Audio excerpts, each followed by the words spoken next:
Qu'est-ce que l'Ancien Testament? Dans son ensemble, il peut se ramener à quelques grandes figures représentatives de Jésus-Christ. Des deux principales, le tabernacle et le temple. Arrêtons-nous à la seconde.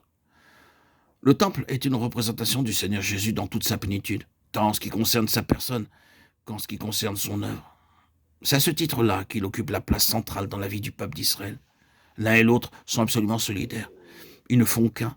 Et tant que ce peuple entretient des relations normales avec le temple au centre de sa vie, tant qu'il le met à la place qui lui appartient, tant qu'il lui témoigne l'honneur et le respect qui lui sont dus, tant qu'il le maintient sur son piédestal d'absolue sainteté, tant qu'il se conforme à son esprit, à ses lois et à son témoignage, il peut bien être de tous les peuples de la terre le plus incapable sur le plan naturel de sauvegarder ses propres intérêts.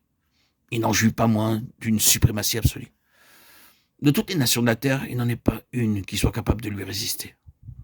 Voilà pourtant des gens qui n'ont aucun entraînement dans l'art de la guerre. Ils n'ont pas derrière eux, comme d'autres, un passé tout vibrant du cliquetis des armes et des exploits de la stratégie. Livrés à eux-mêmes, ils formeraient un peuple sans défense. Et pourtant, ils triomphent non seulement de nations isolées qui les surpassent en grandeur et en puissance, mais de coalitions de plusieurs nations. Et quand bien même elles alignent contre eux toutes leurs forces conjuguées, tant qu'ils demeurent fidèles à ce centre de gravité, le temple, ce sont eux qui ont le dessus. Cet élément central n'est autre qu'une représentation du Seigneur Jésus dans sa vie et son œuvre. Quelle interprétation donner à cette histoire? Celle-ci. Quand le Seigneur Jésus a la place qui lui revient, c'est l'ascendant spirituel qui s'installe. Aussitôt, quand toute chose, on le met au premier rang, une suprématie absolue commence à s'exercer au sein de son peuple d'abord, puis par l'intermédiaire de son peuple, dans l'entourage immédiat et même au loin. Christ est tout, en tous et en tout. Quand cette parole se réalise, rien ne tient devant lui. Que le Seigneur Jésus ait la place qui lui est due dans le cœur et dans la vie des siens. Il n'en faut pas plus pour provoquer une manifestation de suprématie et d'absolue souveraineté. Les portes même du séjour des morts cessent de prévaloir. Quant au Nouveau Testament, il nous met en présence de petits groupements de peu d'importance, minuscules même, comparés au peuple qui couvre la terre, méprisé, rejeté, incapable d'ouvrir la bouche sans être durement molesté, et qui attire sur eux, pour finir, un emportement organisé et la haine de toutes les nations du monde.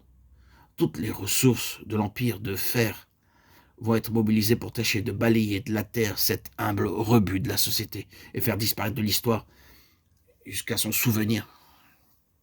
Or, qu'est-il arrivé?